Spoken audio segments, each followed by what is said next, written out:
ಪ್ರೇರಣೆಯನ್ನು ಕೊಟ್ಟರೆ ಪೂಜಾರಿ ಧರ್ಮ ಸದಾಕಾಲ ಮನುಷ್ಯನನ್ನು ಪರಾವಲಂಬಿಯಾಗಿ ಮಾಡುತ್ತೆ, ಅವನನ್ನು ಕುಂಟನನ್ನಾಗಿ ಮಾಡಿ ಊರುಗೋಲನ್ನು ತೆಗೆದುಕೊಳ್ಳುವಂತೆ ಮಾಡ್ತಾ ಇದೆ.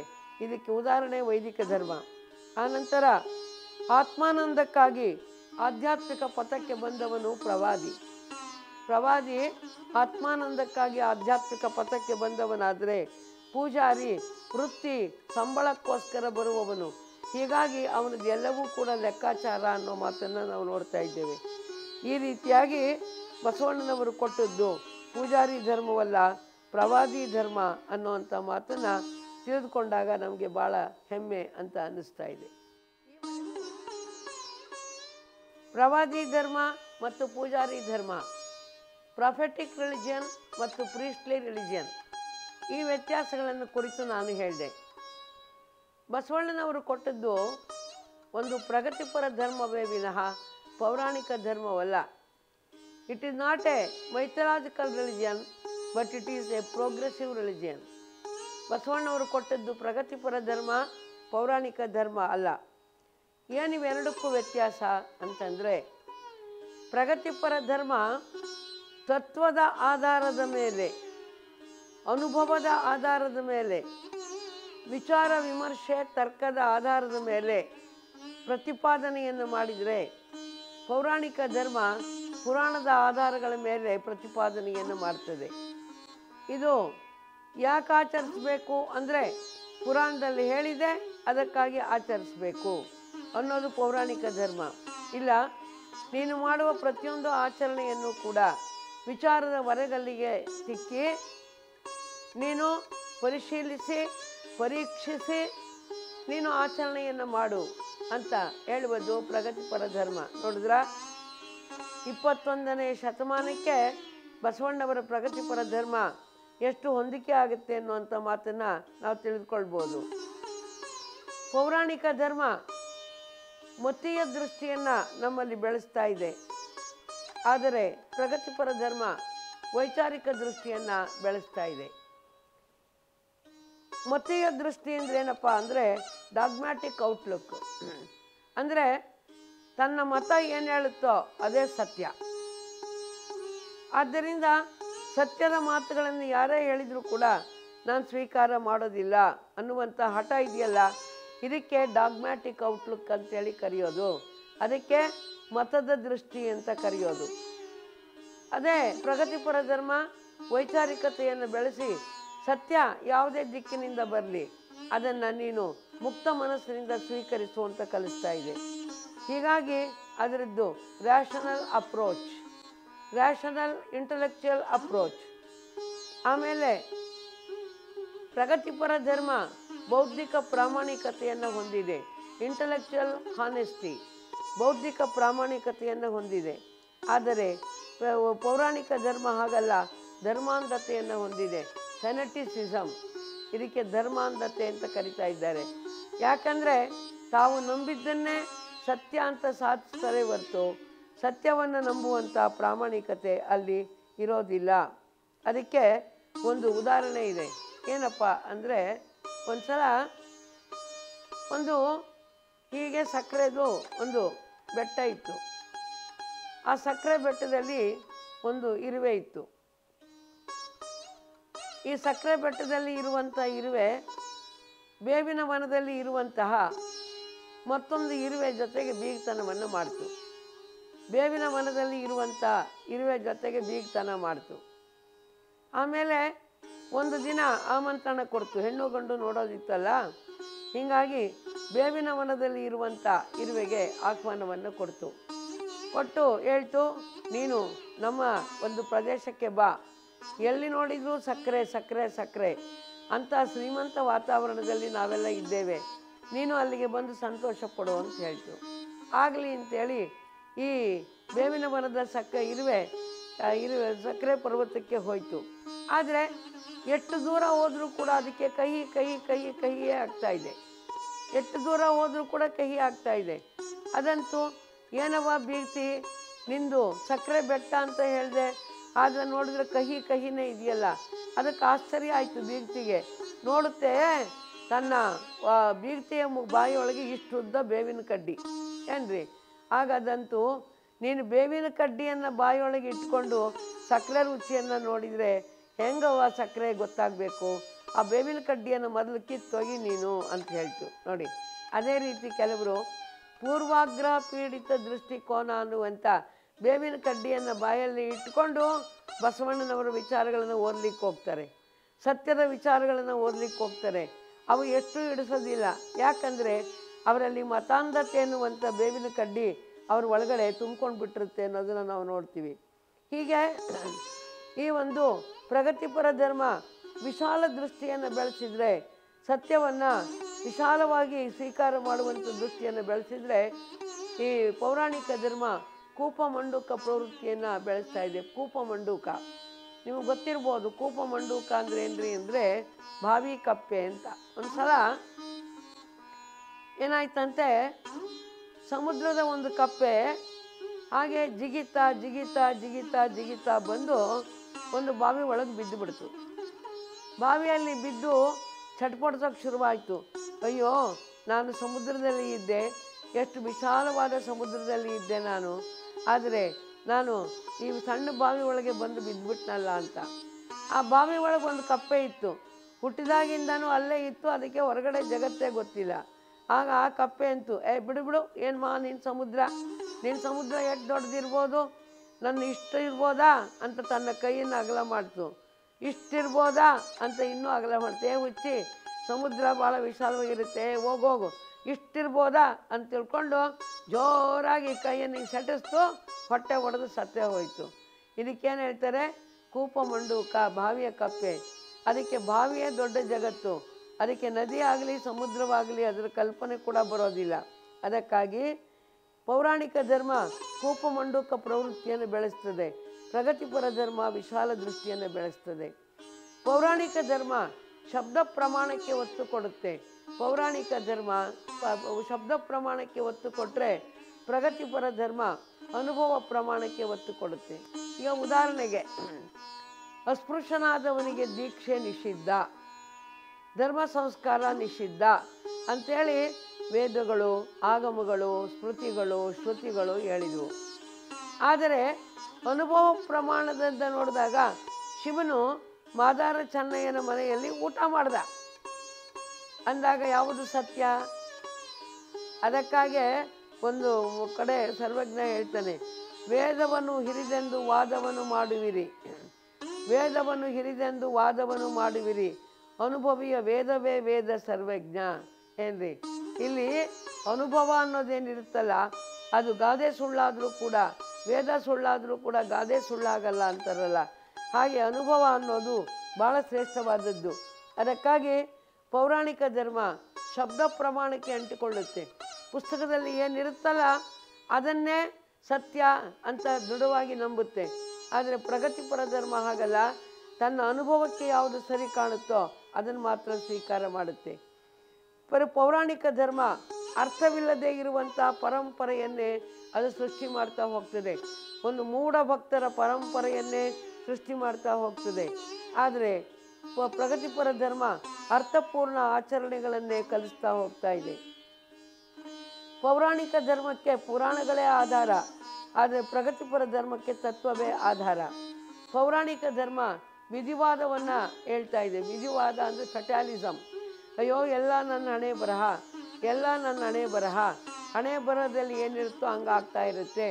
ಈ ರೀತಿಯಾಗಿ ಒಬ್ಬ ವ್ಯಕ್ತಿ ನಿಷ್ಕ್ರಿಯನಾಗುವ ರೀತಿಯಲ್ಲಿ ಪೌರಾಣಿಕ ಧರ್ಮ ಕಲಿಸ್ತಾ ಇರುತ್ತೆ. ಆದರೆ ಪ್ರಗತಿಪರ ಧರ್ಮ ಹಾಗಲ್ಲ, ಅದು ಪ್ರಯತ್ನವಾದಕ್ಕೆ ಪ್ರೇರಣೆಯನ್ನು ಕೊಡ್ತದೆ.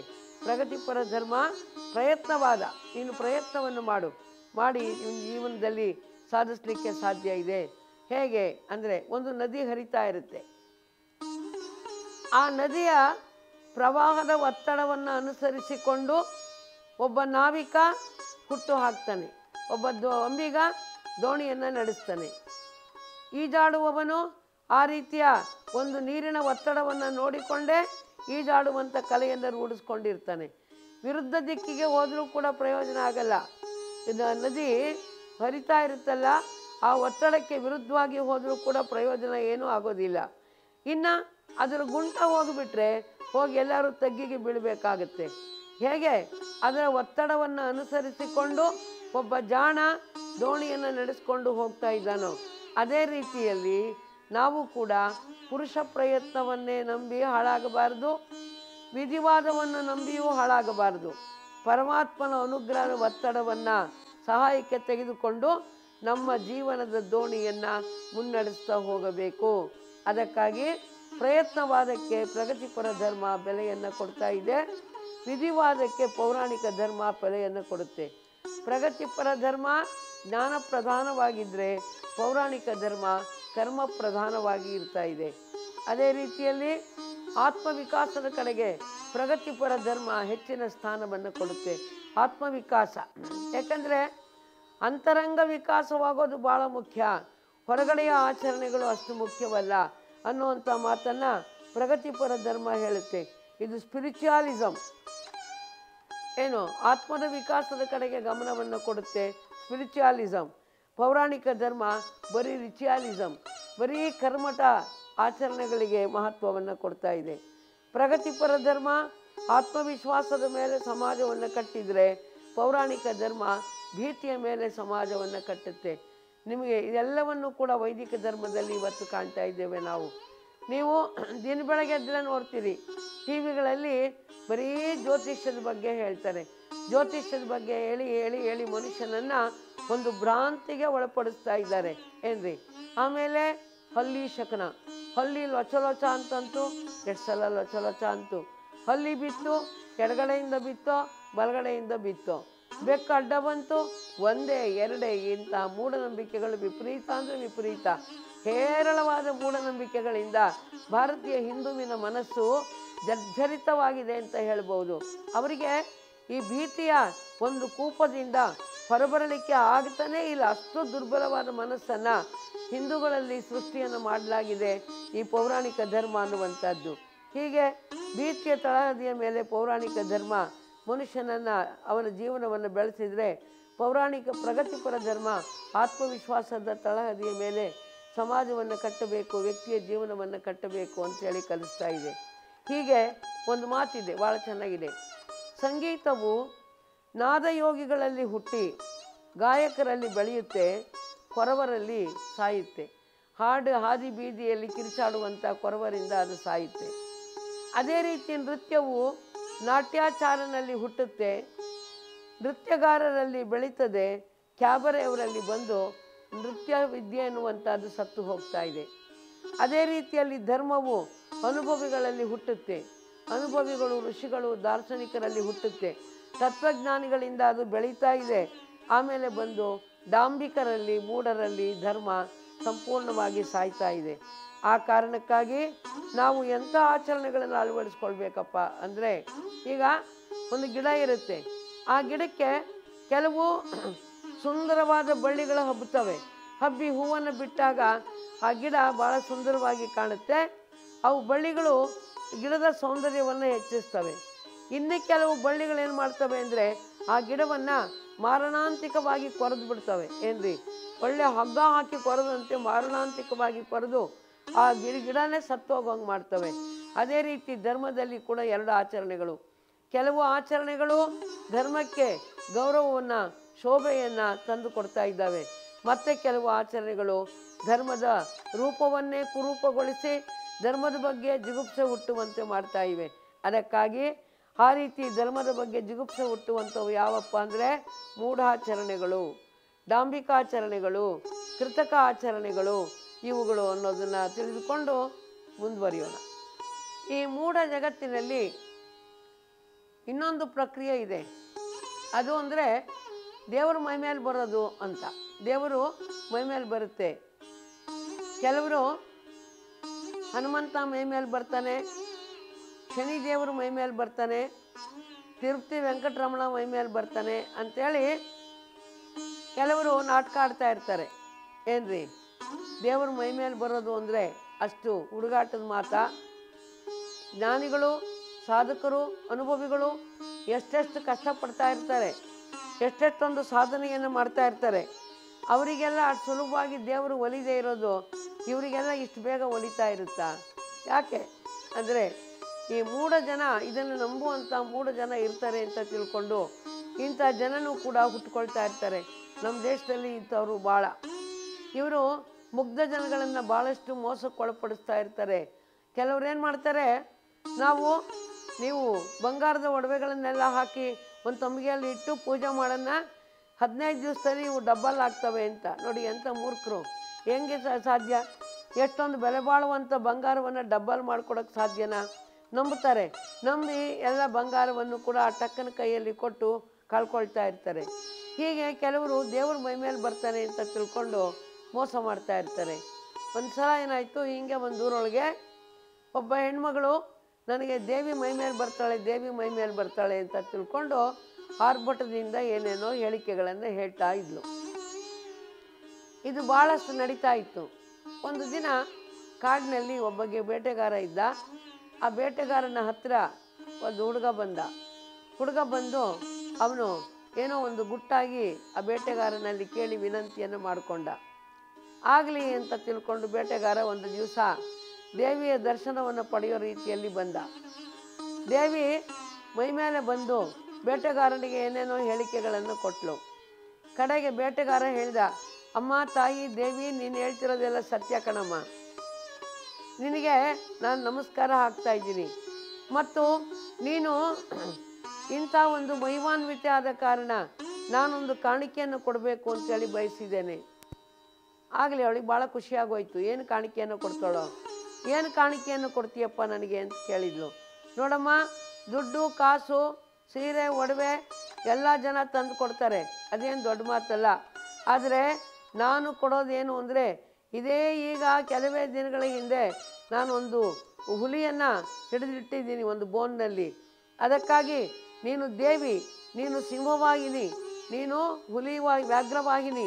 ಆದ್ದರಿಂದ ಆ ಹುಲಿಯನ್ನು ತಂದು ನಿನಗೆ ಒಪ್ಪಿಸ್ತಾ ಇದ್ದೀನಿ. ನೀನು ಅದ್ರ ಮೇಲೆ ಕೂತು ನನ್ನ ಜನ್ಮವನ್ನು ಪಾವನ ಮಾಡಬೇಕು ಅಂದ ತಕ್ಷಣ ಆಕೆ ಗಾಬರಿ ಆಗೋಯ್ತು. ಗಾಬರಿಯಾಗಿ ಹೇಳಿದ್ಲು, ಎಲ್ಲಾದರೂ ಉಂಟೇನೋ ತಮ್ಮ, ಏನು ಬೇಡಪ್ಪ. ಇಲ್ಲಮ್ಮ, ನೀನು ನಿಜವಾದ ದೇವಿ ಆದರೆ ಹುಲಿಯ ಮೇಲೆ ಹತ್ತಿ ನಿನ್ನ ಪವಾಡವನ್ನು ಮೆರೆಸಬೇಕು ಅಂದ. ಆವಾಗ ಕೇಳಿದ್ಲು, ಇಲ್ಲಪ್ಪ, ನನ್ನ ಮೈ ಮೇಲೆ ದೇವಿನೂ ಬರಲ್ಲ, ಏನೂ ಇಲ್ಲ, ನಾನು ಸುಮ್ಮನೆ ಒಂದು ನಾಟಕ ಆಡ್ತಾ ಇದ್ದೆ ಕಣಪ್ಪ ಅಂತ. ಸರಿ, ಈ ರೀತಿ ಇನ್ನು ಮುಂದೆ ನಾನೆಂದೂ ದೇವಿ ಮೈ ಮೇಲೆ ಬರ್ತಾಳೆ ಅಂತ ಅನ್ಕೂಡ್ದು ನೋಡು ಅಂದ. ಆಯಿತು, ಇನ್ನು ಮುಂದೆ ಎಂದು ದೇವಿ ಮೈ ಮೇಲೆ ಬರ್ತಾಳೆ ಅಂತ ನಾಟಕ ಆಡೋದಿಲ್ಲ ಅಂದರು. ಸರಿ, ಇವನು ವಾಪಸ್ ಹೋಗ್ತಾ ಇದ್ದ. ಹೋಗುವಾಗ ಇವನನ್ನು ಭೇಟಿಯಾದಂಥ ಹುಡುಗ ಭೇಟಿಯಾದ. ಅವನನ್ನು ಕೇಳ್ದ, ಏನಪ್ಪ ಹುಡುಗ, ನೀನು ಯಾಕೆ ಈ ರೀತಿಯಾಗಿ ಹೇಳಿದೆ ಬಂದು ನನ್ನ ಹತ್ರ? ನಾನು ಬಂದು ಹುಲಿಯನ್ನೇ ಕಾಣಿಕೆಯಾಗಿ ಕೊಡ್ತೀನಿ ಅಂತ ತಿಳ್ಕೊಂಡು ಹೇಳೋ ರೀತಿಯಲ್ಲಿ ಯಾಕೆ ಪ್ಲ್ಯಾನನ್ನು ಮಾಡಿದೆ ಅಂತ ಕೇಳಿದಾಗ ಆ ಹುಡುಗ ಹೇಳ್ದ, ಆಕೆ ಬೇರೆ ಯಾರೂ ಅಲ್ಲ ರೀ, ನನ್ನ ತಾಯಿನೇ. ನನಗೆ ಅವಳು ಮೋಸ ಮಾಡ್ತಾ ಇರೋದು ಇಷ್ಟ ಆಗ್ತಾ ಇರಲಿಲ್ಲ, ಅದಕ್ಕೋಸ್ಕರ ಅದನ್ನು ಬಿಡಿಸ್ಬೇಕು ಅಂತ ಆ ಉದ್ದೇಶಕ್ಕೋಸ್ಕರ ನಾನು ಬಂದು ನಿಮ್ಮನ್ನು ವಿನಂತಿ ಮಾಡಿಕೊಂಡೆ ಅಂತ ಹೇಳ್ದ. ನೋಡಿ, ಹೀಗೆ ಮೈ ಮೇಲೆ ದೇವರು ಬರ್ತಾನೆ ಎನ್ನುವಂಥ ಆವೇಶ ಇದೆಯಲ್ಲ, ಇದು ಭಾಳ ಕೃತಕವಾದದ್ದು ಅನ್ನೋದನ್ನು ನಾವು ತಿಳಿದುಕೊಳ್ಳೋಣ. ಇನ್ನು ಮ್ಯಾಜಿಕ್ ಅಂತ ಬರುತ್ತೆ. ಮ್ಯಾಜಿಕ್ ಅದೇನು ಮೈ ಮೇಲೆ ಬರೋದು ಅದೆಲ್ಲ ಅಲ್ಲ. ಕಣ್ಕಟ್ಟನ್ನು ಪ್ರಯೋಗ ಮಾಡ್ತಾರೆ, ಆಮೇಲೆ ಕೈ ಚಳಕ ಅಂತ ಪ್ರಯೋಗ ಮಾಡ್ತಾರೆ, ಮ್ಯಾಜಿಕ್ ಅಂತ ಮಾಡ್ತಾರೆ. ಅವೆಲ್ಲವೂ ಸೈನ್ಸು, ಅವೆಲ್ಲವೂ ವೈಜ್ಞಾನಿಕವಾದಂಥ ಒಂದು ಸಾಧನೆಗಳು ಅಂತ ಹೇಳಿ ನಾವು ನೋಡ್ಬೋದು.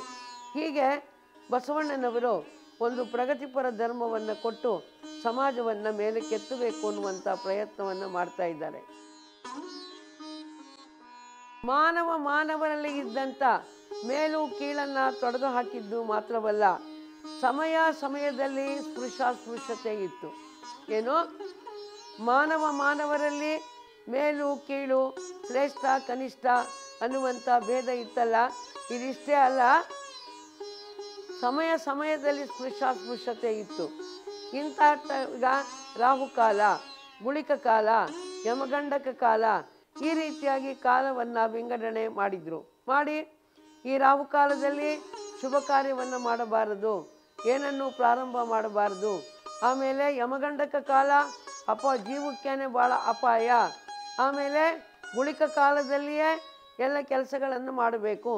ಈ ರೀತಿಯಾಗಿ ಕಾಲದ ವಿಂಗಡಣೆಯನ್ನು ಮಾಡಿದರು. ಮತ್ತು ಜಾತಕ ಬರೆದು ಈ ಜಾತಕದ ಮೇಲೆ ಮದುವೆಗಳನ್ನು ನಿರ್ಧಾರ ಮಾಡುವಂಥದ್ದನ್ನು ಮಾಡಿದರು. ಇದೆಲ್ಲವನ್ನು ಬಸವಣ್ಣನವರು ನಿರಾಕರಿಸ್ತಾ ಇದ್ದಾರೆ. ನಿರಾಕರಿಸಿ ಅವರು ಹೇಳ್ತಾ ಇದ್ದಾರೆ, ಎಮ್ಮವರು ಬೆಸಗೊಂಡರೆ ಶುಭ ಲಗ್ನವೆಂದಿರಯ್ಯ, ರಾಶಿ ಕೂಟ ಗಣ ಸಂಬಂಧ ಉಂಟೆಂದು ಹೇಳಿರಯ್ಯ, ಚಂದ್ರಬಲ ತಾರಾಬಲ ಉಂಟೆಂದು ಹೇಳಿರಯ್ಯ, ನಾಳಿನ ದಿನಕ್ಕಿಂದಿನ ದಿನ ಲೇಸೆಂದು ಹೇಳಿರಯ್ಯ, ಲಿಂಗದೇವನ ಪೂಜಿಸಿದ ಫಲ ನಿಮ್ಮದಯ್ಯ. ನೋಡಿ, ಮದುವೆಯನ್ನು ನೋಡಬೇಕಾದ್ರೆ ನೀವು ಜಾತಕಗಳನ್ನು ನೋಡೋ ಗೋಜಿಗೆ ಹೋಗಲೇಬೇಡಿ, ಆ ಪೇಪರ್ ಮೇಲೆ ನಂಬಿಕೆ ಇಡಬೇಡ್ರಿ.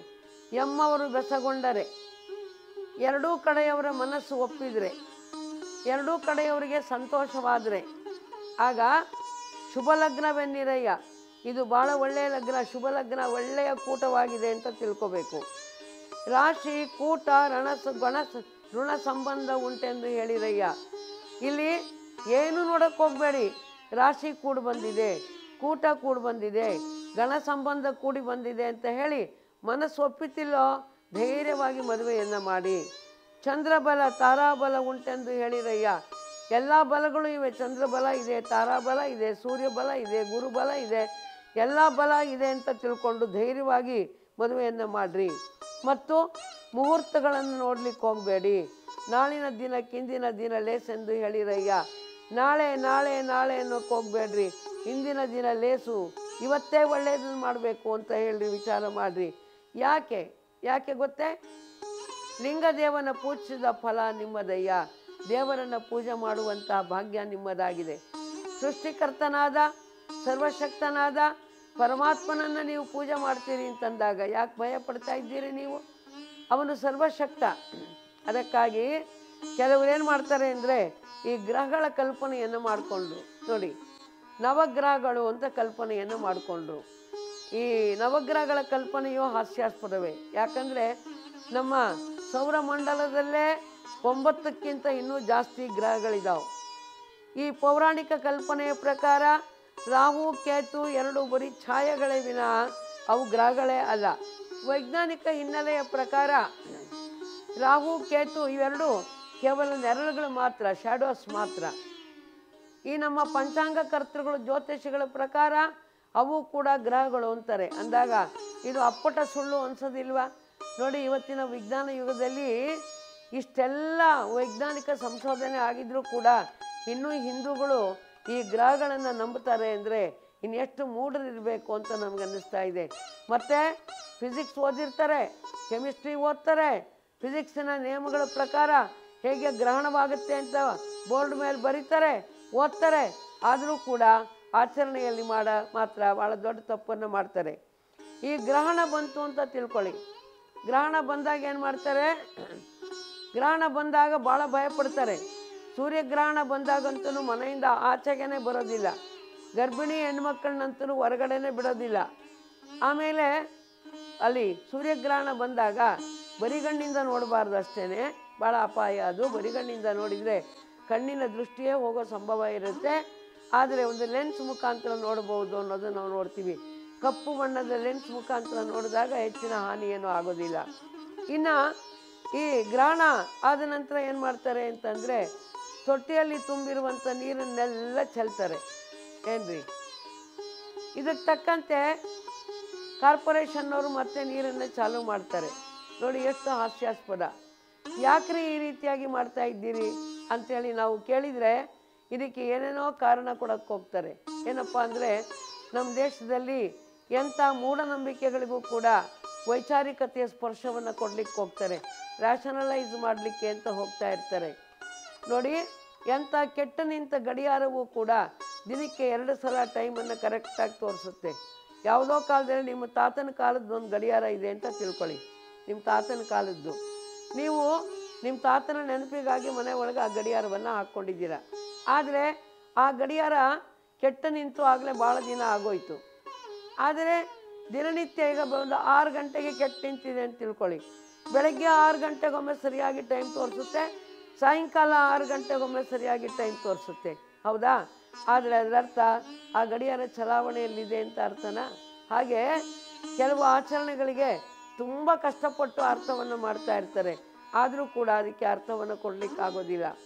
ಈಗ ಗ್ರಹಣ ಬಂದಾಗ ನಂತರ ಯಾಕೆ ನೀವು ನೀರನ್ನು ಚೆಲ್ತಾ ಇದ್ದೀರಿ ಅಂದರೆ ಇವತ್ತು ತಾನೇ, ಇವತ್ತು ಗ್ರಹಣ ಇದೆ ಏನ್ರಿ, ಇದ್ದರೆ ವೆಂಕಟೇಶ್ವರನ ದೇವಸ್ಥಾನವನ್ನು ಬೆಳಿಗ್ಗೆ 11 ಗಂಟೆಯಿಂದ ರಾತ್ರಿ 8 ಗಂಟೆ ತನಕ ಮುಚ್ತಾ ಇದ್ದಾರಂತೆ. ಪಾಪ ಆ ತಿರುಪತಿ ವೆಂಕಟೇಶ್ವರನಿಗೂ ಗ್ರಹಣ ಬಡಿಯುತ್ತೆ ಅಂತ ಕಾಣುತ್ತೆ.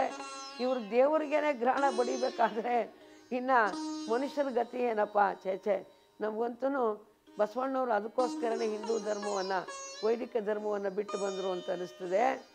ಎಷ್ಟು ರೀತಿಯ ಮೂಢತ್ವಗಳು ಮನುಷ್ಯನಿಗೆ ಧೈರ್ಯವನ್ನು ತುಂಬುವ ಬದಲು ಮೂಢತ್ವವನ್ನು ತುಂಬ್ತಾ ಇದ್ದಾರೆ. ಇವತ್ತು ಗ್ರಹಣ ಇದೆ, ಪೇಪರ್ನ ಕೊಟ್ಟಿದ್ದಾರೆ.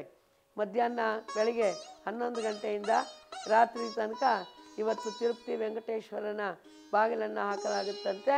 ಆ ಸಮಯದಲ್ಲಿ ಯಾವುದು ಉತ್ಸವಗಳು, ಪೂಜೆಗಳು, ಶಯನೋತ್ಸವ ಇವ್ಯಾವು ನಡೆಯೋದಿಲ್ವಂತೆ. ಅದಕ್ಕಾಗಿ ಇಲ್ಲಿ ನಾವೇನು ನೋಡ್ತೀವಿ, ನೀರನ್ನು ಯಾಕೆ ಚೆಲ್ತೀರಿ ಅಂತಂದರೆ, ನೋಡ್ರಿ, ಗ್ರಹಣ ಕಾಲದಲ್ಲಿ ಆ ಕಿರಣಗಳಲ್ಲಿ, ಚಂದ್ರನ ಕಿರಣಗಳಿರಲಿ, ಸೂರ್ಯನ ಕಿರಣಗಳಿರಲಿ, ಅವುಗಳಲ್ಲಿ ಬದಲಾವಣೆ ಆಗೋಗುತ್ತೆ. ಅದರಿಂದ ಕ್ರಿಮಿಗಳು ಉತ್ಪತ್ತಿಯಾಗೋ ಸಂಭವ ಇರುತ್ತೆ. ನೀರಿನಲ್ಲಿ ಕ್ರಿಮಿಗಳು ಉತ್ಪತ್ತಿಯಾಗ್ತವೆ ಅಂತ ತಿಳ್ಕೊಂಡು ಹೇಳ್ತಾರೆ. ನಿಜಪ್ಪ. ಆದರೆ ಈಗ ನಾವು ವಿಚಾರ ಮಾಡೋಣ. ನಿಮ್ಮ ಮನೆಯಲ್ಲಿರುವಂಥ ತೊಟ್ಟಿ ಇದೆಯಲ್ಲ, ನಿಮ್ಮ ಮನೆಗೆ ತೊಟ್ಟಿ ಇದೆ ಅಂತ ತಿಳ್ಕೊಳ್ಳಿ.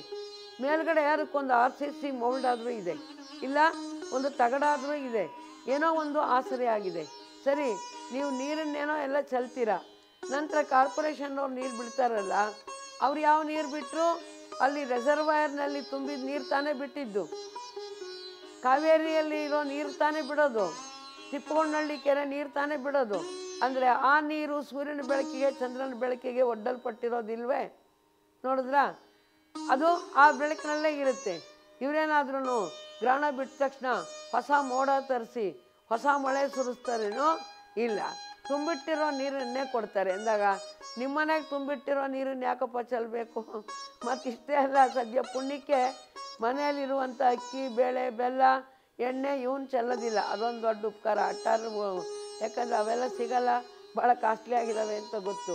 ಅದಕ್ಕಾಗಿ ಇಂಥ ಮೂಢ ಆಚರಣೆಗಳನ್ನು ಮಾಡಲಿಕ್ಕೆ ನಾವು ಹೋಗಬಾರ್ದು. ಆದ್ದರಿಂದ ಈ ಜ್ಯೋತಿಷ್ಯ, ಪಂಚಾಂಗ ಇದು ಒಂದು ಕೇವಲ ಫಿಕ್ಷನ್ ಏನ್ರಿ, ಇದು ಒಂದು ಭ್ರಾಂತಿ, ಇದೊಂದು ಮೌಢ್ಯ ಅನ್ನೋದನ್ನು ತಿಳಿದುಕೊಳ್ಳೋಣ. ಗ್ರಹಗಳು ಅನ್ನುವುದು ಒಂದು ಕಲ್ಪನೆ ಮಾತ್ರ ಏನ್ರಿ. ಅಲ್ಲಿ ಯಾವ ದೇವತೆಗಳು ಇಲ್ಲ, ಯಾವ ಗ್ರಹಗಳು ಇಲ್ಲ. ಅವು ಜಡವಾದ ಗೋಲಗಳು ತಿರುಗ್ತಾ ಇದ್ದಾವೆ. ಶುಕ್ರ ಇರಲಿ, ಶನಿ ಇರಲಿ, ನವಗ್ರಹಗಳಿರಲಿ, ಇನ್ನೂ ಜಾಸ್ತಿ ಇದಾವೆ ಬಿಡ್ರಿ. ನವಗ್ರಹ ಯಾಕೆ, ಇನ್ನೂ ಬೇಕಾದೊಟ್ಟಿದ್ದಾವೆ. ಅವೆಲ್ಲವೂ ಕೂಡ ತನ್ಪಾಡಿಗೆ ತಾವು ಸೃಷ್ಟಿಯಲ್ಲಿ ತಿರುಗ್ತಾ ಇದ್ದಾವೆ. ಅಂದಾಗ ಇಂಥ ಸೃಷ್ಟಿಯಲ್ಲಿ ತಿರುಗುವಂಥ ಒಂದು ವಸ್ತುಗಳಿಗೆ ನಾವುಗಳು ದೇವತೆಗಳನ್ನು ಕಲ್ಪಿಸ್ಕೊಂಡು ಆ ದೇವತೆಗಳು ಹುಟ್ಟುವ ಮಗುವಿನ ಮೇಲೆ ಪರಿಣಾಮವನ್ನು ಬೀರ್ತವೆ ಅನ್ನೋದು ಎಷ್ಟು ಹಾಸ್ಯಾಸ್ಪದವಾದ ಮಾತು ಅಲ್ವೇ? ಹುಟ್ಟುವ ಮಗುವಿನ ಮೇಲೆ ಇವು ಕೋಟಿ ಕೋಟಿ ಕೋಟಿ ಮೈಲು ದೂರದಲ್ಲಿರುವ ಗ್ರಹಗಳು ಪರಿಣಾಮವನ್ನು ಬೀಳಲಿಕ್ಕೆ ಸಾಧ್ಯನಾ? ಇನ್ನೂ ಕೆಲವರು ಏನು ಮಾಡ್ತಾರೆ ಗೊತ್ತೇನೋ? ನೋಡ್ರಿ, ನಿಮ್ಮದು ಮಗು ಹುಟ್ಟಿದ ಗಳಿಗೆ ಸರಿ ಇಲ್ಲ, ಇದಕ್ಕೆ ನೀವು ಪರಿಹಾರ ಮಾಡಬೇಕು ಅಂತ ಹೇಳ್ತಾರೆ. ಏನು ಮಾಡ್ಬೇಕ್ರಿ? ಏನಿಲ್ಲ, ಒಂದು ಹಸುನ ಬ್ರಾಹ್ಮಣನಿಗೆ ದಾನ ಕೊಡಬೇಕು ಅಂತ ಹೇಳ್ತಾರೆ. ಒಂದು ಹಸುನ, ಕರೆಯೋ ಹಸುನ ಬ್ರಾಹ್ಮಣನಿಗೆ ದಾನ ಕೊಡಬೇಕು ಅಂತ ಹೇಳ್ತಾರೆ. ಇಲ್ಲ, ನವಗ್ರಹ ಪೂಜೆಯನ್ನು ಮಾಡಿಸ್ರಿ ಅಂತ ಹೇಳ್ತಾರೆ. ನವಗ್ರಹ ಪೂಜೆ ಮಾಡಿಸಿ ನವಧಾನ್ಯಗಳನ್ನು ಪೂಜೆ ಮಾಡಿಸಿದವನಿಗೆ ದಾನ ಕೊಡಬೇಕು ಅಂತಲೋ ಇಂಥವೇನಾದರೂ ಒಂದು ಆಚರಣೆ ಮಾಡಿ ಹೇಳ್ತಾರೆ. ಹೌದಪ್ಪ, ಒಂದು ವೇಳೆ ನಾವು ಸುಮ್ಮನೆ ಊಹೆ ಮಾಡೋಣ, ಒಂದು ಮಗು ಹುಟ್ಟುವಾಗ ಏನೇನೇನೇನೋ ಪ್ರಭಾವ ಬಿದ್ದಿತ್ತು ಅಂತ ತಿಳ್ಕೊಳ್ಳೋಣ. ಯಾವುದೋ ಪ್ರಭಾವ ಬಿದ್ದಿತ್ತು, ಯಾವುದೋ ಒಂದು ಗ್ರಹ ಕೆಟ್ಟಿತ್ತು, ಕೆಟ್ಟ ಪರಿಸ್ಥಿತಿಯಲ್ಲಿ ಇತ್ತು ಅಂತ ತಿಳ್ಕೊಳ್ಳೋಣ. ಆ ಮಗುವಿನ ಮೇಲೆ ಕೆಟ್ಟ ಪರಿಣಾಮ ಮಾಡಿದೆ, ಅದೇನೋ ನಿಜ. ಆದರೆ ಹಸು ದಾನ ಕೊಟ್ಟು ಮಾತ್ರಕ್ಕೇ ಆ ನಡೆದಿರೋ ಘಟನೆ ಹೆಂಗೆ ನೀವು ಮತ್ತೆ ಬದಲಾಯಿಸೋಕ್ಕೆ ಸಾಧ್ಯ? ಏನು, ನೀವು ಹಸು ದಾನ ಕೊಟ್ಟ ತಕ್ಷಣ ಪುನಃ ವಾಪಸ್ಸು ಆ ಬುಧಗ್ರಹ ವಾಪಸ್ ಬಂದು ಮತ್ತೆ ಬೇರೆ ರೀತಿಯಲ್ಲಿ ನಾನು ಆಶೀರ್ವಾದ ಮಾಡುತ್ತೇನೋ? ಇಲ್ಲ. ಅಂದಾಗ ನಡೆಯೋದು ನಡೆದು ಹೋಗ್ಬಿಟ್ಟಿದೆ. ಈ ರೀತಿ ಇರುವಾಗ ಬರೀ ಭಯ ಹುಟ್ಟಿಸೋದು, ಬರೀ ಭ್ರಾಂತಿ ಹುಟ್ಟಿಸೋದು. ನಿಮ್ಮ ಮಗಳು ಮೂಲ ನಕ್ಷತ್ರದಾಗ ಹುಟ್ಟಿದಳ್ರಿ, ಆದ್ದರಿಂದ ಅತ್ತೆ ಮಾವ ಇಲ್ಲದೆ ಇರೋ ಮನೆಗೆ ಕೊಡ್ಬೇಕ್ರಿ, ಇಲ್ದಿದ್ರೆ ಅತ್ತೆ ಮಾವ ಇರೋ ಮನೆಗೆ ಕೊಟ್ಬಿಟ್ರೆ ಅತ್ತೆ ಮಾವ ಸತ್ತೋಗ್ಬಿಡ್ತಾರೆ ಅನ್ನೋದು. ನೋಡಿದ್ರಿ ಎಂಥ ಭ್ರಾಂತಿಗಳಿವೆಲ್ಲ. ಇವೆಲ್ಲ ನಮ್ಮ ಭಾರತದಲ್ಲಿ ತುಂಬಿರುವಂಥ ಹಿಂದೂಗಳಲ್ಲಿರುವ ಭ್ರಾಂತಿಗಳೇ ಹೊರತು ವಿದೇಶಗಳಲ್ಲಿ ಇವೆಲ್ಲವೂ ಕೂಡ ಇಲ್ಲ. ಆದ್ದರಿಂದ ಈ ರೀತಿ ಸಮಯದಲ್ಲಿ ಪುರುಷಾಸ್ಪೃಶ್ಯತೆ ಇತ್ತು. ಕಾಲ ಅನ್ನುವುದು ಒಳ್ಳೆಯದು ಅಲ್ಲ, ಕೆಟ್ಟದ್ದು ಅಲ್ಲ, ಅದು ನ್ಯೂಟ್ರಲ್. ಕಾಲ ಅನ್ನೋದು ಒಂದು ಪ್ರವಾಹ, ತನ್ನ ಪಾಡಿಗೆ ತಾನು ಹರಿತಾ ಇರುತ್ತೆ. ನಾವು ನಮ್ಮ ಉಪಯೋಗಕ್ಕೋಸ್ಕರ ಹಗಲು ರಾತ್ರಿಗಳನ್ನು ವಿಂಗಡಿಸ್ಕೊಂಡಿದ್ದೇವೆ, ಹುಣ್ಣಿಮೆ ಅಮಾವಾಸ್ಯೆಗಳನ್ನು ವಿಂಗಡಿಸ್ಕೊಂಡಿದ್ದೇವೆ. ಹಗಲಿನಲ್ಲಿ ಇಷ್ಟು ಟೈಮು ಗಂಟೆಗಳು, ഇരുಳಿನಲ್ಲಿ ಇಷ್ಟು ಟೈಮು ಅಂತ ಹೇಳಿ ನಾವು ವಿಂಗಡಿಸ್ಕೊಂಡಿದ್ದೇವೆ ಅನ್ನೋದನ್ನು ನಾವು ತಿಳ್ಕೋಬೇಕು. ಆನಂತರ ಅದಕ್ಕೋಸ್ಕರನೇ ಶರಣರು ಹೇಳಿದ್ದಾರೆ, ಲಗ್ನವೆಲ್ಲಿಯದೋ ವಿಘ್ನವೆಲ್ಲಿಯದೋ ಸಂಗಯ್ಯ, ದೋಷವೆಲ್ಲಿಯದೋ ದುರಿತವೆಲ್ಲಿಯದೋ, ಕೂಡಲ ಸಂಗಯ್ಯ ನಿಮ್ಮ ಮಾಡದೆ ನೆನೆವಂಗೆ ಭವಕರ್ಮವೆಲ್ಲಿಯದೋ. ಏನು, ನಾವು ಜಾತಕಗಳನ್ನು ನೋಡೋಕ್ಕೆ ಹೋಗಬಾರ್ದು, ಲಗ್ನಕ್ಕೆ ಮುಹೂರ್ತಗಳನ್ನು ನೋಡೋಕ್ಕೆ ಹೋಗಬಾರ್ದು. ನಮಗೆ ಅನುಕೂಲಕರವಾದ ಸಮಯ, ಹೊಂದಾಣಿಕೆ ಆಗುವಂಥ ಮನಸ್ಸು, ಇವು ಭಾಳ ಮುಖ್ಯವಾದಂಥವು. ಅದಕ್ಕಾಗಿ ಲಗ್ನವೆಲ್ಲಿಯದೋ ವಿಘ್ನವೆಲ್ಲಿಯದೋ, ಯಾವ ವಿಘ್ನಗಳು ನಮಗೆ ಬರೋದಿಲ್ಲ. ನಾವು ಸ್ವತಃ ಸೃಷ್ಟಿಕರ್ತನಾದ ದೇವರನ್ನೇ ನಂಬುತ್ತೀವಿ. ಆದ್ದರಿಂದ ಒಂದು ವೇಳೆ ನಾವು ಊಹೆ ಮಾಡೋಣ, ಗ್ರಹಗಳಿದ್ದಾವೆ ಅಂತಲೇ ತಿಳ್ಕೊಳ್ಳೋಣಪ್ಪ. ತಿಳ್ಕೊಂಡ್ರೆ ಅಲ್ಲಿ ಸೃಷ್ಟಿಕರ್ತ ಪರಮಾತ್ಮನೇ ಆತ್ಯಂತಿಕವಾದ ಶಕ್ತಿ. ಅವನ ಅಧೀನದಲ್ಲಿ ಈ ಗೋಲಗಳು ಗ್ರಹಗಳು ಕೆಲಸ ಮಾಡುವಾಗ ನಾವು ಪೂಜೆ ಮಾಡ್ತಾ ಇರೋದು ಸೃಷ್ಟಿಕರ್ತನನ್ನು.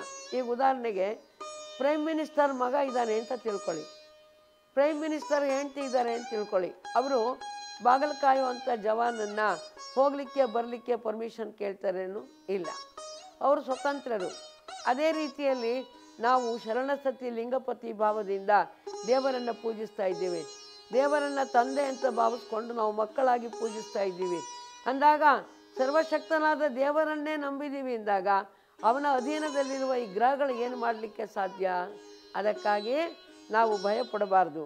ಎಷ್ಟು ಚೆನ್ನಾಗಿ ಹೇಳ್ತಾರೆ ಸೊಡ್ಡಳ ಬಾಚರಿಸರು, ಚಂದ್ರಬಲ ತಾರಾಬಲವೆಂಬಿರಿ ಎಲೆ ಅಣ್ಣಗಳಿರ, ಚಂದ್ರಂಗೆ ಯಾರ ಬಲ ಇಂದ್ರಂಗೆ ಯಾರ ಬಲ, ಬರದೆ ಸೊಡ್ಡಳನ ಬಲವು ಕೇಳಿರಣ್ಣ. ಇಲ್ಲಿ ಪರಮಾತ್ಮನ ಬಲದಿಂದಲೇ ಜಗತ್ತೆಲ್ಲವೂ ನಡೀತಾ ಇದೆ. ಆದ್ದರಿಂದ ಪಂಚಾಂಗ, ಜ್ಯೋತಿಷ್ಯ ಇವೆಲ್ಲವನ್ನು ನಂಬಿ ನೀವು ಭಯದಿಂದ ಹಾಳಾಗಬೇಡ್ರಿ ಅನ್ನುವಂಥ ಮಾತನ್ನು ಭಾಳ ಚೆನ್ನಾಗಿ ಹೇಳ್ತಾ ಇದ್ದಾರೆ. ಆನಂತರ ನಾವು ವಿಚಾರ ಮಾಡಿದರೆ, ಈಗ ಅಮೇರಿಕಾದಂಥ ಸಮಯದಲ್ಲಿ ದಿನಕ್ಕೆ 4 ಸಲ ಬದಲಾವಣೆ. ಅಮೇರಿಕಾ ದೇಶದಲ್ಲಿ ನಾವು ಪ್ರಯಾಣ ಮಾಡ್ತಾ ಹೋದರೆ ಕೆಳಗರಿಂದ ಮೇಲಕ್ಕೆ ಹೋಗೋದ್ರೊಳಗೆ 4 ಸಲ ಟೈಮ್ ಚೇಂಜ್ ಆಗಿ ಹೋಗ್ಬಿಡುತ್ತೆ ಏನ್ರಿ. ಆವಾಗ ಹೆಂಗೆ ಪಂಚಾಂಗ ಬರೀತೀರಿ ನೀವು? ಭಾರತದಲ್ಲೇನೋ ಒಂದೇ ಟೈಮ್ ಇರುತ್ತೆ, ಅದಕ್ಕೆ ದುರುಪಯೋಗ ಮಾಡಿಕೊಂಡು ಪಂಚಾಂಗಕರ್ತೃಗಳು ಪಂಚಾಂಗವನ್ನು ಬರಿತಾ ಇದ್ದಾರೆ. ಈ ರೀತಿಯಾಗಿ ಸಮಯದಲ್ಲಿ ಇದ್ದಂಥ ಸ್ಪೃಶ್ಯತೆಯನ್ನು ಬಸವಣ್ಣನವರು ಹೊಡೆದು ಹಾಕ್ತಾ ಇದ್ದಾರೆ. ಆಮೇಲೆ ಈ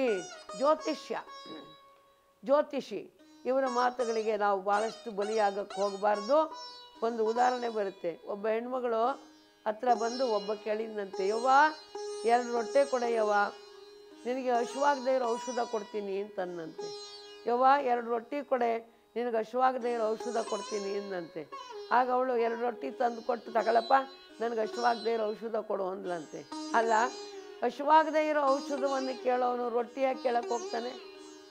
ಹಶುವಾಗದೇ ಇರೋ ಔಷಧಿ ಕೊಡೋನು ರೊಟ್ಟಿಯಾಗಿ ಕೇಳಕ್ಕೆ ಹೋಗ್ತಾನೆ ನೋಡ್ರಿ. ಹಾಗೆ ಇವರು ಪಂಚಾಂಗ ಕರ್ತೃಗಳ ಹತ್ರ ಹೋಗ್ತಾರೆ. ಹೋಗ್ಬಿಟ್ಟು ಜ್ಯೋತಿಷಿಗಳ ಹತ್ರ ಹೋಗಿ, ನಾನು ಯಾವ ನಂಬರಿನ ಲಾಟ್ರಿ ಟಿಕೆಟ್ ತಗೊಳ್ಳಿ ಸ್ವಾಮಿ, ಯಾವ ನಂಬರಿನ ಲಾಟ್ರಿ ಟಿಕೆಟ್ ತೊಗೊಂಡ್ರೆ ನನಗೆ ಹತ್ಬೋದು ಅಂತಾರೆ. ಅಲ್ಲಯ್ಯ, ಯಾವ ನಂಬರ್ ಟಿಕೆಟ್ ತೊಗೊಂಡ್ರೆ ಹತ್ತುತ್ತೆ ಅಂತ ಅವನಿಗೆ ಗೊತ್ತಿದ್ರೆ ಅವನ್ಯಾಕೆ ರಸ್ತೆ ಪಕ್ಕದಾಗ ಕೂತ್ಕೊಂಡು ಜ್ಯೋತಿಷ್ಯ ಹೇಳ್ತಾನೆ? ಅವನೇ ಲಾಟ್ರಿ ಟಿಕೆಟ್ಗಳನ್ನ ಹಚ್ಕೊಂಡು ಬೇಕಾದ್ರೆ ಶ್ರೀಮಂತ ಆಗ್ಬೋದಲ್ಲ. ಇಷ್ಟು ಕಾಮನ್ ಸೆನ್ಸ್ ಬೇಡವಾ? ಅದಕ್ಕಾಗಿ ಬಸವಾದಿ ಪ್ರಮಥದ ತತ್ವಗಳ ಪ್ರಕಾರ ಜ್ಯೋತಿಷ್ಯ, ಪಂಚಾಂಗ ಮುಂತಾದಂಥವನ್ನು ಯಾವನ್ನು ಕೂಡ ನಾವು ನಂಬಬಾರದು, ದೇವರನ್ನು ಮಾತ್ರ ನಂಬಬೇಕು ಅನ್ನೋ ಮಾತನ್ನು ತಿಳ್ಕೊಳ್ಳೋಣ. ದೇವಲೋಕ ಮೃತ್ಯುಲೋಕವೆಂಬುವು ಬೇರಿಲ್ಲ ಕಾಣಿಭೋ, ಸತ್ಯವ ನುಡಿಯುವುದೇ ದೇವಲೋಕ, ಮಿಥ್ಯವ ನುಡಿಯುವುದೇ ಮೃತ್ಯುಲೋಕ, ಆಚಾರವೇ ಸ್ವರ್ಗ ಅನಾಚಾರವೇ ನರಕ, ಲಿಂಗದೇವ ನೀವೇ ಪ್ರಮಾಣು. ಮೊದಲು ಇಲ್ಲಿವರೆಗೂ ಸಮಯದಲ್ಲಿ ಟೈಮ್ ಭೇದಗಳನ್ನು ನಿವಾರಿಸಿದಂಥ ಬಸವಣ್ಣನವರು ಲೋಕಾದಿ ಲೋಕಗಳಲ್ಲಿ ಇರುವಂಥ ಭೇದವನ್ನು ಈಗ ನಿರಾಕರಿಸ್ತಾ ಇದ್ದಾರೆ. ದೇವಲೋಕ ಮೃತ್ಯುಲೋಕ ಎಂಬುವು ಬೇರಿಲ್ಲ ಕಾಣಿಭೋ. ನಾವು ವಾಸ ಮಾಡ್ತಾ ಇರೋದು ಮರ್ತ್ಯಲೋಕ. ಇನ್ನೊಂದು ವಚನದಲ್ಲಿ ಹೇಳಿದ್ದಾರೆ, ಮರ್ತ್ಯಲೋಕವೆಂಬುದು ಇದು ಕರ್ತಾರನ ಕಮ್ಮಟವಯ್ಯ, ಇಲ್ಲಿ ಸಲ್ಲುವವರು ಅಲ್ಲಿಯೂ ಸಲ್ಲುವರು, ಇಲ್ಲಿ ಸಲ್ಲದವರು ಅಲ್ಲಿ ಸಲ್ಲರಯ್ಯ ಲಿಂಗದೇವ. ಇದರ ಅರ್ಥ ಕೂಡ ಈ ಮರ್ತ್ಯಲೋಕ ಅನ್ನುವುದೇ ಕರ್ತಾರನ ಕಮ್ಮಟ. ಈ ಕಮ್ಮಟದಲ್ಲಿ ನಾವು ಸಲ್ಲುವ ನಾಣ್ಯಗಳಾಗಬೇಕು, ಚಲಾವಣೆಯ ನಾಣ್ಯಗಳಾಗಬೇಕು. ಇಲ್ಲಿ ಕೋಟಾ ನಾಣ್ಯಗಳಾದರೆ ಎಲ್ಲಿಯೂ ಸಲ್ಲೋದಿಲ್ಲ ಏನ್ರಿ. ಈಗ ಕೋಟಾ ನಾಣ್ಯ ಇಲ್ಲಿಯೂ ಸಲ್ಲೋದಿಲ್ಲ, ಅಲ್ಲಿಯೂ ಸಲ್ಲೋದಿಲ್ಲ. ಚಲಾವಣೆಯ ನಾಣ್ಯ ಇಲ್ಲಿಯೂ ಸಲ್ಲುತ್ತೆ, ಅಲ್ಲಿಯೂ ಸಲ್ಲುತ್ತೆ. ಇನ್ನು ಚಿನ್ನದ ನಾಣ್ಯ ಆದರೆ ಯಾವ ದೇಶದಲ್ಲಿ ಬೇಕಾದರೂ ಸಲ್ತಾ ಇದೆ. ಅದೇ ರೀತಿಯಲ್ಲಿ ಸಾಧಕನು ಕೂಡ, ಈ ಜೀವಾತ್ಮನು ಕೂಡ ನಾಣ್ಯ, ಚಲಾವಣೆಯ ನಾಣ್ಯವಾಗಲಿಕ್ಕೆ ಪ್ರಯತ್ನ ಪಡಬೇಕು. ಇಲ್ಲಿ ಅಲ್ಲಿ ಅಂತ ಎರಡು ಕಡೆ ಹೇಳಿದಾರಲ್ಲ, ಇಲ್ಲಿ ಅಂದರೆ ಈ ಲೋಕದಲ್ಲಿ, ಅಲ್ಲಿ ಅಂದರೆ ಆ ಲೋಕದಲ್ಲಿ ಅಂತೇಳಿ ಒಬ್ಬರು ಸ್ವಾಮಿಗಳು ಒಂದು ಫೋಟೋನೇ ಬರೆಸ್ಬಿಟ್ಟಿದ್ದಾರೆ ಬಸವಣ್ಣ ಅವ್ರದ್ದು. ಇಲ್ಲಿ ಅಂತ ಒಂದು ಕೈ, ಇಲ್ಲಿ ಅಂತ ಇನ್ನೊಂದು ಕೈ. ಹಾಗಲ್ಲ, ಈ ಲೋಕ ಪರಲೋಕ ಅಂತ ಅರ್ಥ ಅಲ್ಲ. ಇಲ್ಲಿ ಸಲ್ಲುವವರು ಅಂದರೆ ಈ ಲೋಕದಲ್ಲಿ ಸಲ್ಲುವವರು, ಪರಮಾತ್ಮನಲ್ಲಿ, ಪರಲೋಕದಲ್ಲಿ ಅಲ್ಲ. ಅಲ್ಲಿ ಅಂದರೆ ಪರಮಾತ್ಮನಲ್ಲಿಯೂ ಸಲ್ಲುವರು ಅಂತ ಅರ್ಥ. ಅದಕ್ಕಾಗಿ ಇಲ್ಲಿ ಹೇಳ್ತಾ ಇದ್ದಾರೆ, ದೇವಲೋಕ ಮೃತ್ಯುಲೋಕ. ನಾವು ವಾಸ ಮಾಡುವಂಥ ಮರ್ತ್ಯಲೋಕವನ್ನು ಬಿಟ್ಟು ದೇವಲೋಕ ಅನ್ನುವಂಥದ್ದು ಎಲ್ಲೋ ಮೇಲ್ಗಡೆ ಇದೆ ಎನ್ನುವ ಭ್ರಾಂತಿ ಬೇಡ. ಮೃತ್ಯುಲೋಕ ಅಥವಾ ನರಕಲೋಕ ಎಲ್ಲೋ ಕೆಳಗಡೆ ಇದೆ ಎನ್ನುವಂಥ ಭ್ರಾಂತಿ ಬೇಡ. ಬೇರಿಲ್ಲ ಕಾಣಿವು ಸತ್ಯವನ್ನು ನುಡಿಯುವುದೇ ದೇವಲೋಕ. ನೋಡಿ, ಯಾವ ಸಮಾಜದಲ್ಲಿ ಒಂದು ಸತ್ಯವನ್ನು ನುಡಿತಾ ಇದ್ದಾರೆ, ಸದಾಚಾರದಿಂದ ನಡೀತಾ ಇದ್ದಾರೋ ಅಂಥವು ದೇವಲೋಕವಾಗಿರ್ತವೆ. ಎಲ್ಲಿ ಮಿಥ್ಯವನ್ನು ನುಡಿತಾರೋ, ಎಲ್ಲಿ ದುರಾಚಾರದ ಆಗರವಾಗಿರುತ್ತೋ ಅದು ನರಕಲೋಕವಾಗ್ತಾ ಇದೆ.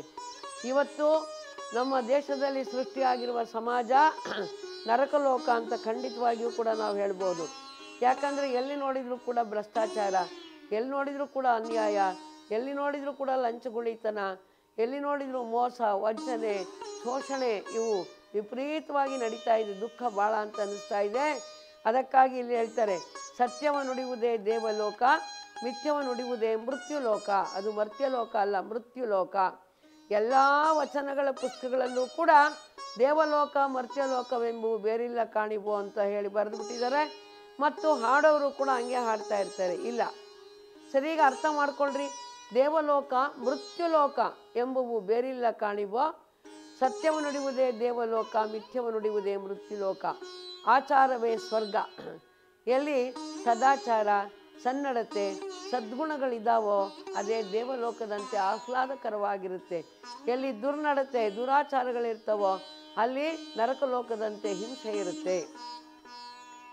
ಅದಕ್ಕಾಗಿ ಯಾರು ಕೇಳ್ತಾರೆ, ಅಲ್ಲಯ್ಯ ಬಸವಣ್ಣ, ಪುರಾಣಗಳು ಹೇಳಿದವಲ್ಲಪ್ಪ, ಮೇಲ್ಗಡೆ ದೇವಲೋಕ ಅಂತ ಉಂಟು, ಸ್ವರ್ಗಲೋಕ ಅಂತ ಇದೆ, ಅಲ್ಲಿ ಇಂದ್ರಾದಿ ದೇವತೆಗಳಿದ್ದಾರೆ. ನರಕಲೋಕ ಅಂತ ಇದೆ, ಅಲ್ಲಿ ಯಮ ಇದ್ದಾನೆ, ಯಮಲೋಕ ಅಂತಿದೆ, ಅಲ್ಲಿ ಯಮ ಇದ್ದಾನೆ. ಈ ರೀತಿ ಪುರಾಣಗಳು ಹೇಳ್ತಾ ಇದ್ದಾವಲ್ಲ. ಅದಕ್ಕೆ ಬಸವಣ್ಣವ್ರು ಹೇಳಿದರು, ನಿಮ್ಮ ಪುರಾಣಗಳನ್ನೆಲ್ಲ ಬದಿಗೊತ್ತಿ ನನ್ನ ಅಂತರಾತ್ಮ ಸಾಕ್ಷಿಯಾಗಿ ಹೇಳ್ತಾ ಇದ್ದೀನಿ, ಯಾವ ಲೋಕಗಳೂ ಇಲ್ಲ. ಈ ಲೋಕಗಳ ಕಲ್ಪನೆ ಜನಗಳನ್ನು ಮೂರ್ಖರನ್ನಾಗಿ ಮಾಡಲಿಕ್ಕೆ ಹುಟ್ಟಿಸಿರುವ ಕಲ್ಪನೆ ಅಂತ ಹೇಳ್ತಾ ಇದ್ದಾರೆ. ಯಾಕಂದರೆ ಈಗ ಒಂದು ಚಿಕ್ಕ ಮಗು ಇರುತ್ತೆ, ಅದು ಊಟ ಮಾಡ್ತಾ ಇರೋದಿಲ್ಲ, ಬರೀ ಆಟ ಆಡ್ತಾ ಕಾಲ ಕಳೀತಾವೆ. ಸಣ್ಣ ಮಕ್ಕಳು ಬರೀ ಆಟ ಆಡ್ಕೊತಾ ಕಾಲ ಕಳಿಬೇಕಾದ್ರೆ ನೀವೇನು ಮಾಡ್ತೀರಿ ತಾಯಿಯಂದರು ಅಂದರೆ, ಸ್ವಲ್ಪ ಹೆದರಿಸ್ತೀರಿ ಮಗುನ. ನೀನು ಊಟ ಮಾಡ್ತೀಯೋ, ನಿನ್ನ ಗುಮ್ಮನಿಗೆ ಹಿಡ್ಕೊಡ್ಲೋ, ಊಟ ಮಾಡ್ತೀಯೋ, ಇಲ್ಲ ಅಂದರೆ ಈ ಊಟನ ಗುಮ್ಮ ಬಂದು ತಿಂದೋಗ್ಬಿಡುತ್ತೆ ಅಂತೀರಿ. ನಿಮಗೆ ಗೊತ್ತಿದೆ ಯಾವ ಗುಮ್ಮನೂ ಇಲ್ಲ ಅಂತ ನಿಮಗೆ ಗೊತ್ತಿದೆ. ಆದರೆ ಮಗುನೇ ಹೆದರ್ಸೋಕ್ಕೋಸ್ಕರ ಗುಮ್ಮ ಬಂತು ಅಂತ ನೀವು ಹೇಳ್ತಾ ಇದ್ದೀರಾ. ಅದೇ ಮಗ 20 ವರ್ಷದವನು ಆಗ್ತಾನೆ, ಕಾಲೇಜ್ಗೆ ಹೋಗ್ತಾ ಇರ್ತಾನೆ. ಆ ಮಗನಿಗೂ ನೀವು ಹಂಗೆ ಹೇಳ್ತೀರೇನು, ಊಟ ಮಾಡಪ್ಪ, ಇಲ್ಲೇನು ಗುಮ್ಮ ಬಂದು ತಿಂದೋಗುತ್ತೆ ಅಂತಂತೀರೇನು ನೀವು? ಇಲ್ಲ, ಊಟ ಮಾಡಪ್ಪ, ಊಟ ಮಾಡದೆ ಇದ್ರೆ ವೀಕ್ನೆಸ್ ಬರುತ್ತೆ ಕಣಪ್ಪ, ಅಶಕ್ತ ಆಗ್ತೀಯೋ, ಪರೀಕ್ಷೆ ಟೈಮ್ನಲ್ಲಿ ಜ್ವರ ಬಂದು ಮಲ್ಕೊಂಡ್ಬಿಡ್ತೀಯ, ಊಟ ಮಾಡೋ ನೀನು ಅಂತ ಹೇಳ್ತೀರಿ. ಹಂಗೆ ಅದಕ್ಕೆ ಬಸವಣ್ಣನವರು ಯಾರು ಗುಮ್ಮ ಬರುತ್ತೆ ಅಂತ ರೀತಿಯಲ್ಲಿ ಭ್ರಾಂತಿ ಹುಟ್ಟಿಸಿ ಲೋಕಗಳಿದ್ದಾವೆ, ಆ ನರಕ ಲೋಕಕ್ಕೆ ಹೋಗಿ ಶಿಕ್ಷೆ ಅನುಭವಿಸ್ಬೇಕು ಅಂತೆಲ್ಲ ಭಯಪಡಿಸಿದ್ರಲ್ಲ, ಅದಕ್ಕೆ ಅವ್ರಿಗೆ ಧೈರ್ಯ ಹೇಳ್ತಾರೆ, ಇಲ್ಲ ಇಲ್ಲ, ಎಲ್ಲ ಇರೋದನ್ನು ಇಲ್ಲೇನೆ. ಇವತ್ತಿನ ಜೀವನದ ಮೇಲೆ ಮುಂದಿನ ಭವಿಷ್ಯ ರೂಪುಗೊಳ್ತಾ ಇದೆ ಅನ್ನುವಂಥ ಮಾತನ್ನು ಅವ್ರಿಗೆ ಹೇಳ್ತಾ ಇದ್ದಾರೆ. ಹೀಗೆ ದೇವಲೋಕ, ಮರ್ತ್ಯಲೋಕ, ಮೃತ್ಯುಲೋಕ ಅನ್ನುವುಗಳ ಕಲ್ಪನೆಯನ್ನು ಕೊಡ್ತಾರೆ. ಆದ್ದರಿಂದ ದೇವತೆ, ಮಾನವ, ದಾನವ ಇವರು ಬೇರೆ ಯಾರೂ ಅಲ್ಲ. ದೇವತೆಗಳು ಅನ್ನೋರು ಬೇರೆ ಯಾರು ಮೇಲಿಲ್ಲ, ದಾನವರು ಅನ್ನೋರು ಯಾರು ಕೆಳಗಡೆ ಇಲ್ಲ. ಸುಕರ್ಮಿಯೇ ದೇವತೆ. ಸ್ವಲ್ಪ ಹೇಳ್ಬಿಡ್ತೀನಿ, ಸರಿಯಾಗಿ ಅರ್ಥ ಮಾಡ್ಕೊಳ್ರಿ, ಬರ್ಕೊಂಬಿಡ್ರಿ. ಸುಕರ್ಮಿಯೇ ದೇವತೆ. ಸುಕರ್ಮ ಕುಕರ್ಮಗಳೆರಡನ್ನೂ ಮಾಡುವವನು ಮಾನವ. ಕೇವಲ ಕುಕರ್ಮವನ್ನು ಮಾತ್ರ ಮಾಡುವವನು ದಾನವ ಅಥವಾ ಮೃತ್ಯುಲೋಕದವ. ಎಲ್ಲರಿಗೂ ಹಿತವನ್ನೇ ಬಯಸುವವನು ದೇವತೆ. ಹಿತಾಹಿತಗಳನ್ನು ಬಯಸುವವನು ಮಾನವ. ಜಗತ್ತಿಗೆ ಯಾವಾಗಲೂ ಹಿತವನ್ನು ಬಯಸುವವನೇ ದಾನವ. ಕೇವಲ ಸತ್ಯವನ್ನು ನುಡಿಯುವವನೇ ದೇವತೆ. ಸತ್ಯಾಸತ್ಯಗಳನ್ನು ನುಡಿಯುವವನು ಮಾನವ. ಕೇವಲ ಅಸತ್ಯವನ್ನೇ ನುಡಿಯುವವನೇ ದಾನವ. ತಪ್ಪನ್ನು ಮಾಡುವವ ಮಾನವ. ತಪ್ಪನ್ನು ತಿದ್ದಿಕೊಳ್ಳದೆ ಸರಿ ಅಂತ ಸಾಧಿಸುವವ ದಾನವ. ತಪ್ಪನ್ನು ತಿದ್ದಿಕೊಂಡು ಜೀವನವನ್ನು ಉದಾತ್ತೀಕರಣಗೊಳಿಸಿಕೊಳ್ಳುವವನೇ ಮಹಾತ್ಮ ಅಥವಾ ದೇವತೆ. ತಪ್ಪು ಮಾಡುವವ ಮಾನವ. ತಪ್ಪನ್ನು ಎತ್ತಿ ಆಡುವವ ದಾನವ. ತಪ್ಪನ್ನು ಕ್ಷಮಿಸಿ ಅವನ ಉದ್ಧಾರಕ್ಕೆ ಅವಕಾಶವನ್ನು ಮಾಡಿಕೊಡುವವನೇ ಮಹಾತ್ಮ ಅಥವಾ ದೇವತೆ. ತಪ್ಪು ಮಾಡುವುದು ಸಹಜವಾದ ಗುಣ ಏನ್ರಿ, ಮನುಷ್ಯ ಸಹಜವಾದ ಗುಣ. ಒಂದ್ಸಲ ಹೇಳಿದ್ದೀನಲ್ಲ ನಾನು, ಏನಂತ ಒಂದು ಮಾತು ಹೇಳ್ತಾರೆ ಜೇಡ್ರ ದಾಸಿಮಯ್ಯನವರು.